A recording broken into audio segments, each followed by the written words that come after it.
Assalamualaikum warahmatullahi wabarakatuh. Perkenalkan, nama saya Aisyah Nurdin, Stambuk 22030132, kelas M3P20 Manajemen STIE Pancabakti Palu. Baiklah, saya akan memaparkan materi manajemen pajak yang berjudul Memulai Suatu Bisnis atau Usaha, yang dosen pengampunya adalah Ibu Rika Suprapti SEMM.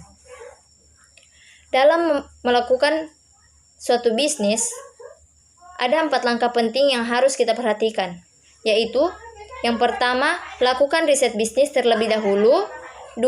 Jangan terjebak masalah khususnya saat melakukan persiapan. Ketiga, pilih bisnis yang bermanfaat bagi orang lain. Dan yang keempat, pintar dan cermat mengolah modal yang kamu miliki. Selain itu, ada beberapa hal yang harus kita perhatikan dalam memulai bisnis. Yang pertama, sesuaikan dengan passion. Tidak peduli sesering apapun Anda mendengarnya, passion adalah salah satu faktor terpenting untuk memulai sebuah usaha. Bahkan bukan hanya untuk memulai, tetapi juga untuk mengelolanya hingga sukses. Yang kedua, susun business plan sebaik mungkin. Memulai suatu usaha dari nol berarti harus mempersiapkan perencanaan matang yang dituangkan dalam business plan. Business plan yang baik adalah kunci kesuksesan usaha yang Anda bangun. Anda harus memetakan rencana Anda beberapa tahun ke depan, tujuan apa yang ingin Anda raih, dan cara apa yang akan Anda gunakan untuk meraihnya. Ada banyak alasan mengapa business plan adalah faktor penting sebelum memulai bisnis, antara lain untuk memudahkan Anda mendapatkan pinjaman modal, untuk menilai apakah bisnis Anda memungkinkan untuk dimulai, sekaligus sebagai salah satu cara untuk meyakinkan investor untuk bergabung bersama visi Anda. Yang ketiga, pelajari pasar terlebih dahulu.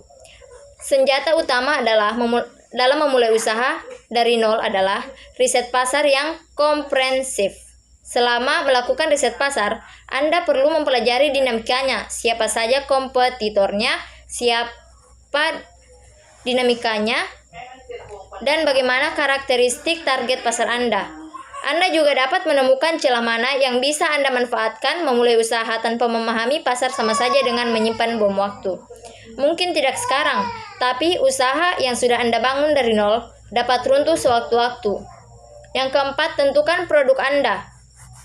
Sebelum memulai usaha, Anda harus menentukan produk apa yang ingin Anda tawarkan kepada calon pembeli, baik itu berupa jasa maupun barang. Produk yang Anda tawarkan haruslah berupa solusi yang dapat memudahkan calon pembeli Anda. Inilah mengapa riset pasar menjadi langkah yang krusial. Dari hasil riset yang mendalam, Anda dapat mengetahui persis produk apa yang tepat bagi target pasar yang ingin Anda tuju. Setelah menentukan produk, Anda bisa melakukan uji coba pasar. Lemparkan produk Anda ke pasar terbatas, misalkan di lingkungan keluarga, tetangga, ataupun pertemanan Anda. Namun, pastikan bahwa hasil percobaan yang Anda lakukan memang pas dengan pasar yang ingin Anda tuju. Tujuannya adalah untuk memastikan bahwa produk yang Anda miliki tepat di pasar. Yang kelima, tingkat kemampuan Anda. Saat memulai usaha dari nol, berarti Anda harus belajar. Masih banyak ilmu yang Anda harus kuasai agar usaha Anda sukses.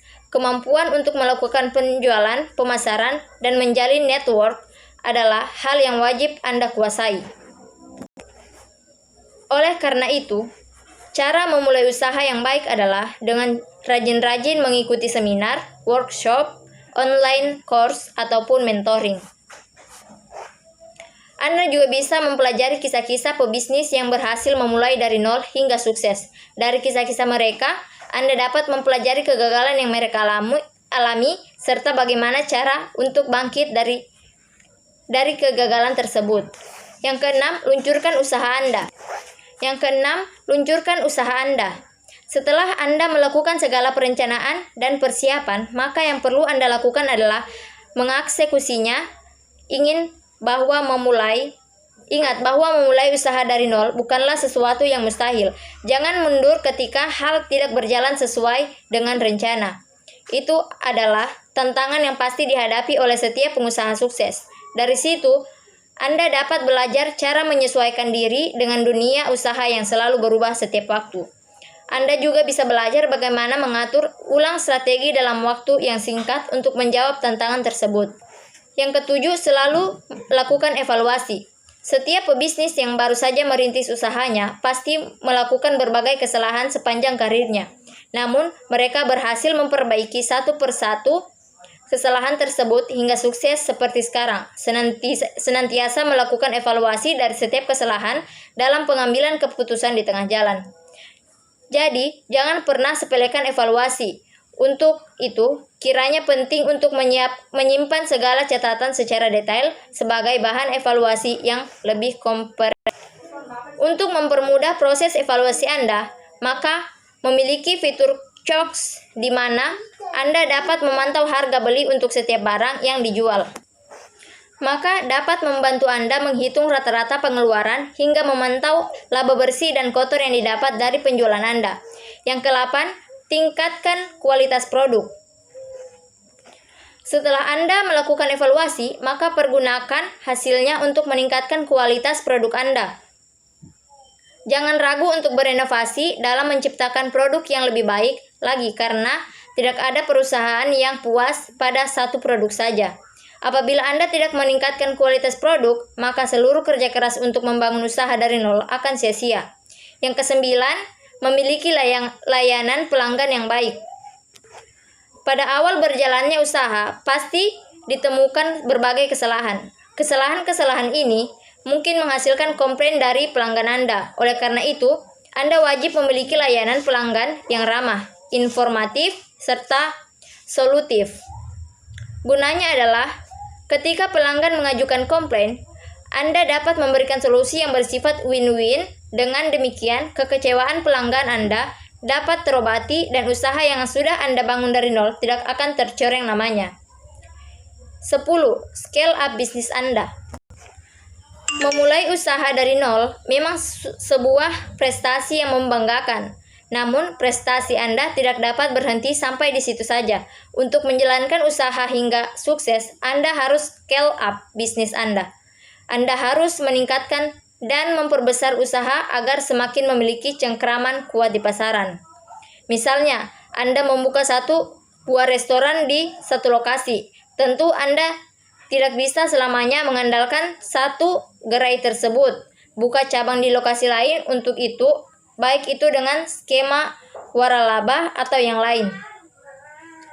Namun, poin penting dalam melakukan scale up adalah konsistensi kualitas produk Anda. Jangan sampai setelah scale up, kualitas produk Anda malah menurun tajam. Kerja keras bertahun-tahun untuk membangun usaha dari nol yang telah Anda kerahkan pun akan sia-sia. Sekian materi saya. Mohon maaf jika banyak kesalahan. Wassalamualaikum warahmatullahi wabarakatuh.